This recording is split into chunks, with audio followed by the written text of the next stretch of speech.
नमस्कार दोस्तों, मैं विनय शर्मा, वास्तु एक्सपर्ट और एस्ट्रोलॉजर, आप सभी का अपने चैनल में बहुत बहुत स्वागत करता हूं और आशा करता हूं कि आप सब स्वस्थ होंगे, सुरक्षित होंगे। दोस्तों, धनु लग्न वालों के लिए कैसा होगा मार्च का महीना, पहले समझते हैं कि लग्न से मेरा अर्थ क्या है। आपकी कुंडली के प्रथम भाव में, जिसे हम लग्न भी कहते हैं, वहाँ पर अगर 9 नंबर की राशि लिखी हुई है, 9 नंबर की राशि इंडिकेट करती है धनु राशि को, तो अगर वहाँ पर धनु राशि का नंबर लिखा हुआ है यानी आपका धनु लग्न हुआ। तो इस प्रकार से धनु लग्न के लिए हम राशिफल जान रहे हैं। लग्न इसलिए क्योंकि लग्न से जो राशिफल होता है वो ज़्यादा प्रभावशाली और ज़्यादा सशक्त होता है, ज़्यादा परफेक्ट होता है। इसे आप आजमा सकते हैं। 2-3 महीने आप राशिफल चंद्र राशि से देखिए और लग्न राशि से देखिए, आपको रिजल्ट स्वयं समझ में आ जाएगा, आपको अंतर स्वयं समझ में आ जाएगा। बात करते हैं मार्च में धनु लग्न वालों के लिए। आपके धनु लग्न पे कोई ग्रह बैठा नहीं है। दृष्टि पूरे महीने मंगल की पड़ेगी, जो कि मंगल आपको बहुत साहसी बनाएंगे। मंगल लड़ाई झगड़े के कारक भी हैं और वाद विवाद के कारक भी हैं और एक्शन के कारक भी हैं। तो आपको एक्शनवान भी बनाएंगे, आप बहुत ज़्यादा एक्टिव हो जाएंगे, कर्मठ हो जाएंगे, खूब भागेंगे दौड़ेंगे, लेकिन साथ ही मन को थोड़ा सा संयम में भी रखिएगा, क्योंकि मंगल लड़ाई झगड़े को भी प्रोत्साहन देते हैं, शरीर में गर्मी को बढ़ाते हैं, खून में गर्मी को बढ़ाते हैं। और वैसे मंगल शुभ ग्रह हैं, नैसर्गिक पापी ग्रह हैं, लेकिन आपके लिए आपको अभी फिलहाल ऊर्जावान बनाएंगे। और बृहस्पति, आपके लग्नेश बृहस्पति चूँकि चौथे भाव में बैठे हैं, तो इससे ये लगता है कि आपका जो रुझान है पूरे महीने कहीं ना कहीं मन की शांति के लिए, जीवन साथी या अपने निजी कुटुंब के लिए आप मकान, वाहन वगैरह साधन जुटाने में आपकी ऊर्जा लगेगी, या आपकी ऐसी सोच बनेगी, मन आपका इस दिशा में काम करेगा कि किस तरीके से मैं अपने निजी परिवार के साथ सुख शांति और खुशी से रहूं। प्रयास सार्थक भी होंगे। और धन की बात करें तो धन के स्वामी शनि अब चले गए हैं आपके पराक्रम के भाव में 17 जनवरी को। तो धन के स्वामी शनि का अपने से दूसरे जाना एक तो शुभ हुआ, क्योंकि अपने से दूसरे हर भाव शुभ हो जाता है। शनि अपने मूल त्रिकोण राशि में है तो शुभ हैं, थोड़े से बलवान भी हैं, लेकिन चूंकि शनि नैसर्गिक मेहनत के कारक हैं, कर्म के कारक हैं और अनुशासन के कारक हैं, तो इसमें कहीं कोई दो राय नहीं है कि आप जितना ज़्यादा मेहनत करेंगे और पैसे कमाने को लेकर जितने आप अनुशासित रहेंगे, तो पैसा आपको उसी मात्रा में, उसी अकॉर्डिंग भगवान शनि आपको देंगे। क्योंकि शनि को अगर एक शब्द में समझा जा सकता है तो वो शब्द है मेहनत, उसका कहीं कोई विकल्प नहीं है। तीसरे भाव में आते हैं साहस और पराक्रम के भाव में। यहाँ पर शनि स्वराशि के होके मूल त्रिकोण राशि में बैठे हैं, तो निश्चित ही पराक्रम को बढ़ाएंगे भी और आपको बढ़ा लेना भी चाहिए। आपके प्रयासों को बढ़ा लीजिए, पराक्रम को बढ़ा लीजिए, सेल्फ एफर्ट को बढ़ा लीजिए। इससे शनि खुश हो जाएंगे और आप बेहतर जीवन की ओर अग्रसर हो पाएंगे। सूर्य बुध भी यहाँ 15 तारीख तक हैं, जो कि बुधादित्य योग कहलाता है। सूर्य बुध के युति से आपके जीवन में मान सम्मान प्रसिद्धि होती है, कार्यों में सफलता मिलती है और योग्यता बढ़ती है। जहाँ पर आप अगर तीसरे भाव के अगर आप जो काम अगर जो लोग करते हैं, या आप अपने कामों में तीसरे भाव को ऐड करते हैं, अगर आप किसी प्रकार से ऑनलाइन से जुड़ते हैं, आप मार्केटिंग के फील्ड से जुड़ते हैं, आप कमीशन दलाली से जुड़ते हैं, आप अपने कामों में यात्रा शामिल करते हैं, चाहे आप बिजनेस करते हों या फिर आप नौकरी करते हों, अगर यात्राओं के माध्यम से अगर आप अपने काम को करते हैं या बढ़ाते हैं, तो ये सारी चीज़ें आपको सफलता को 4 गुना और बढ़ा देगी और आप ज़्यादा बेहतर ढंग से अपनी सफलता को पा सकेंगे या अपनी मंजिल को पा सकेंगे। यही सूर्य बुध आपके कर्म क्षेत्र में भी, आपके प्रयासों में भी आपके मान सम्मान को भी बढ़ाएंगे, प्रसिद्धि भी देंगे। पिता का साथ बिल्कुल आपको मिलेगा। जहां आपका कर्म क्षेत्र होगा, आपका पराक्रम होगा, वहां पिता भी आपको खड़े हुए नजर आएंगे। फिर ये सूर्य बुध 15 को सूर्य और 16 को बुध चले जाएंगे चौथे भाव में। चौथे भाव में सूर्य बुध का आना कहीं ना कहीं आपके घर गृहस्थी के माहौल में, आपके घर और वाहन को लेके आपको सफलता सुनिश्चित करेंगे। पिता का साथ आपको मिल सकता है, सरकारी शासन सत्ता अधिकारियों का साथ आपको मिल सकता है। इस तरह के किसी भी काम में कोई रुका हुआ आपका कोई प्रोजेक्ट है, अगर आप बिल्डर हैं या वाहन खरीदी बिक्री काम करते हैं, मकान खरीदी बिक्री का काम अगर आप करते हैं, मकान बना के बेचते हैं, इन सारे कामों में आपको अच्छी उन्नति मिलेगी, अच्छी सफलता मिलेगी। और यहाँ पर बृहस्पति स्वराशि के होके आपके बैठे हुए हैं।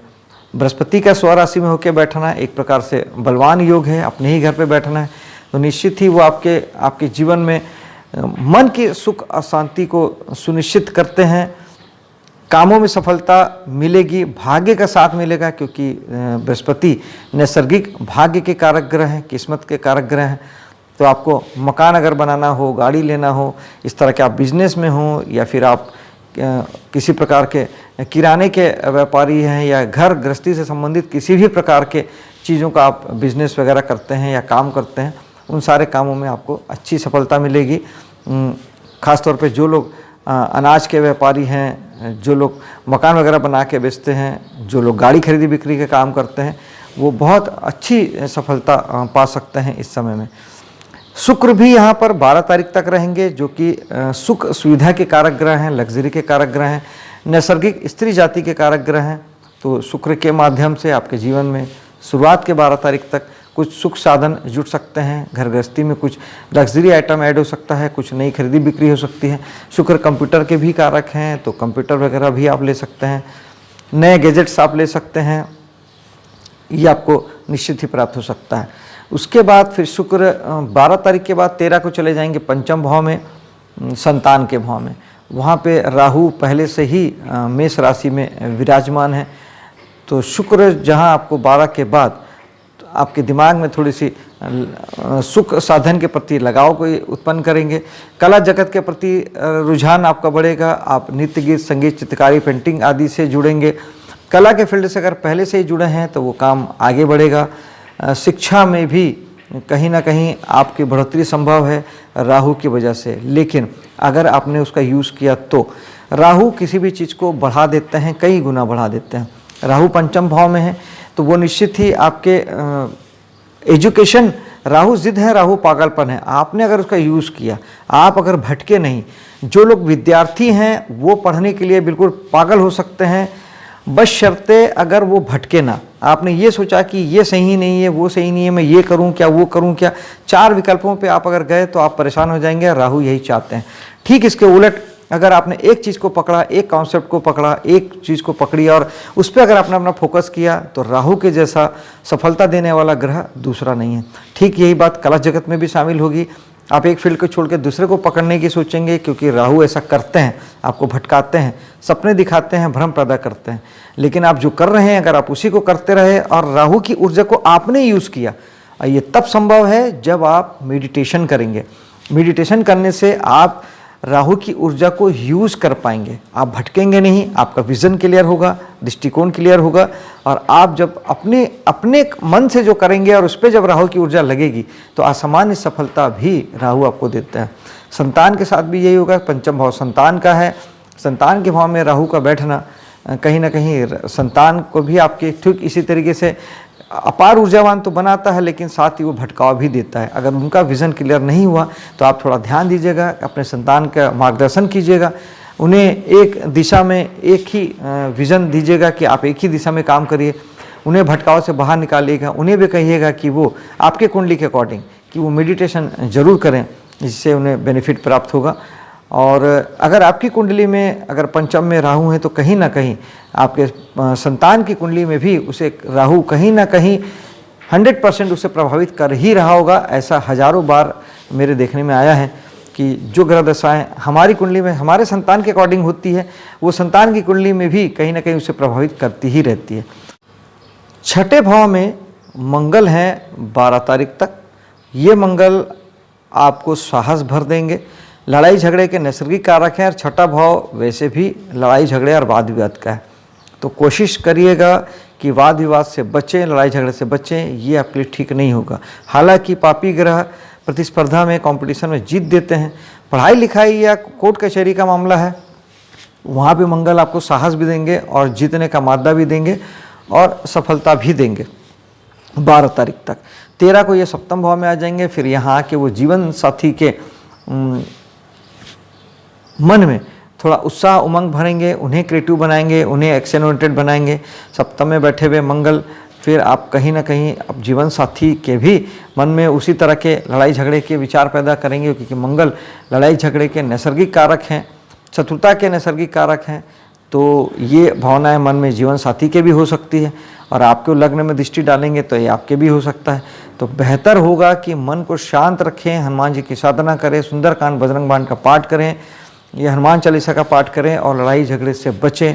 वरना बिजनेस की जगह में सप्तम भाव हमारा बिजनेस भी होता है, और जीवन साथी के साथ आपके वाद विवाद हो सकते हैं, बढ़ सकते हैं, इस बात का ध्यान रखेंगे। इसके बाद आपके 8वें भाव में चलते हैं। 8वें भाव में बृहस्पति की दृष्टि है। आप अगर 8वें भाव के काम करते हैं तो उन कामों में आप अच्छी सफलता प्राप्त करेंगे। जितने भी हिडन छुपे हुए काम होते हैं, सीक्रेट जो काम होते हैं, रहस्यपूर्ण जो काम होते हैं, वो 8वें भाव के होते हैं। जैसे ज्योतिष है, तंत्र मंत्र है, वास्तु भी आप शामिल कर सकते हैं, टैरो कार्ड है, और आप वैज्ञानिक हैं, रिसर्च करते हैं, स्टूडेंट हैं, पढ़ रहे हैं, उसमें आप रिसर्च कर रहे हैं, किसी पुलिस डिपार्टमेंट में हैं, जासूसी डिपार्टमेंट में हैं, स्पेशली CBI CID जैसे डिपार्टमेंट में हैं, जहां हमेशा आपको कुछ आपराधिक लोगों को ढूंढना खोजना पड़ता है। तो इस तरीके के सारे काम जो हैं वो हमारे 8वें भाव के होते हैं। इसमें आपको अच्छी सफलता मिलेगी, ज़बरदस्त उन्नति आप करेंगे, भाग्य का साथ मिलेगा। अगर ये नहीं होता है तो 8वां भाव हमारे मानसिक तनाव का होता है, पीड़ा का होता है।